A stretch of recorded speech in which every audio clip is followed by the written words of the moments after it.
seeing Encino Man when it came out. I was maybe 10 years old, I guess you could say. I was pretty close to the age you're supposed to be to enjoy this movie, and even back then, I kinda remember it being pretty bad.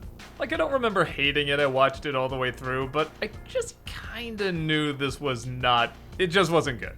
But okay, it's been over 30 years, and like many, I have nostalgia for the 80s and 90s, and I was kind of looking forward to seeing this again because I thought maybe it'd be like Saved by the Bell, where, yeah, I know it's not technically good, but there's just gonna be something fun and outrageous about how 90s it is, and how dated it is, and how wild and weird it is, and yeah, no, this isn't even a so bad it's good movie, it's just bad.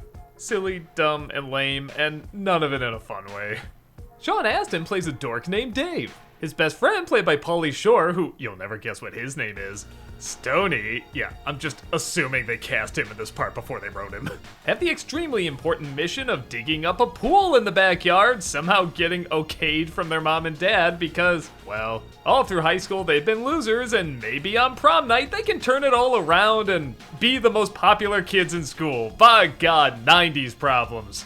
No, really, even by 90s problems, this is incredibly shallow. While digging, they of course discover a frozen caveman who they try to thaw out, revealing Brendan Fraser playing a role that, let's face it, he'll be playing for the good part of a decade.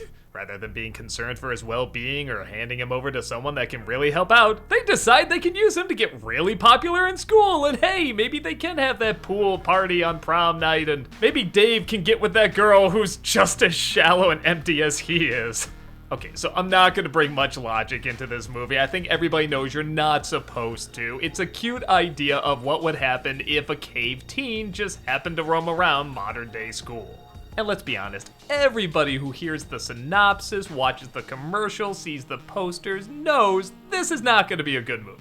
We're not gonna learn any life lessons or have any deep commentary. This is just supposed to be entertaining, whether it's legitimately entertaining and legitimately funny, or ironically entertaining and ironically funny. Like, it's so bad it's good, you know, that kind of thing. No one's gonna be too picky about this movie, and even by that low bar, this movie is so dull. This is not a particularly long film, only an hour and a half, but it feels like 3 hours, man. Like, I am just watching nothing happen in front of me. First off, like I mentioned before, every character in this is empty and soulless. And again, that would be fine if they actually made it funny, but they don't give them any funny lines. Sean Astin's a great actor. We've seen him in Rudy and Lord of the Rings. We know what he can do, but he just looks terminally lost here. Like, the script gave him nothing to work with, and I think even he knows what his goal is in this is so lame and so dumb and so unbelievably not interesting that he's just trying to figure out, so am I a jerk? Am I a good guy? Am I somewhere in between? Am I gonna learn something? He just clearly has no idea what reaction or thought process he's supposed to have to anything. Pauly Shore at least has an idea of what he is in this movie. It's just not a good idea. He's about as annoying as he usually is. The only one who gets out of this a little okay is Brendan Fraser. He is just so damn charming, and like I said, he can play this role in his sleep. Hell, he does half the time. He's the wide-eyed, good-looking doofus who doesn't really understand how the world works, but his naivete surprisingly kinda helps him out, winning everybody over. And yes, there are a few jokes that work. Like, I really like when he sees the mailman dropping off a package and he grabs it, and rather than looking at the package, he looks at the string that wrapped it up. That's pretty good. I like when the school bully is pointing at him trying to expose him as a caveman, he just kinda grabs his finger. That somehow is believable. I don't know. Somehow he always makes these roles work okay.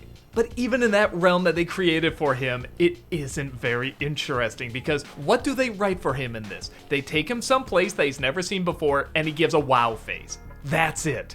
They take him to a convenience store. He does the wow face and it's over. They take him on a roller coaster. He does the wow face and it's over. He's introduced to a future Oscar winner who's gonna win an Oscar the same year he does. He does the wow face and that's it. Nothing happens in this movie, and that is baffling to me. I thought of other high school movies where something kind of supernatural is brought in that would actually be even more challenging to work with, like Turning Red or Teen Wolf, or something where they turn to some kind of creature and then you have to figure out how to work that into the story, how to make it interesting. Is really a giant red panda that interesting to turn into? Is, when you really think about it, turning into a werewolf that interesting in high school? I feel like at the most you can get 2 or 3 jokes out of that, but they worked with it spectacularly in Teen Wolf.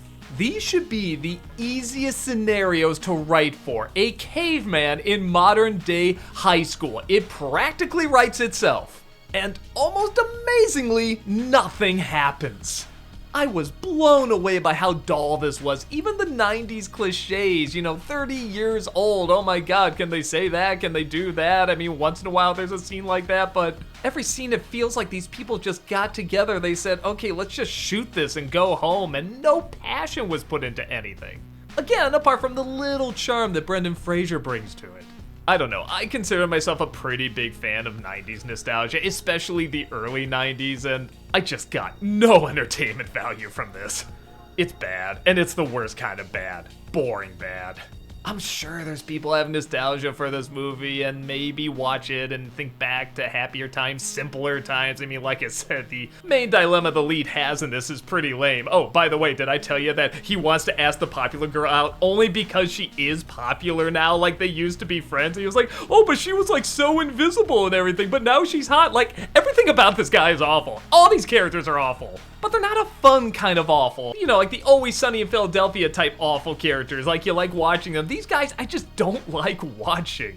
They are so uninteresting, so bland, and also not good people.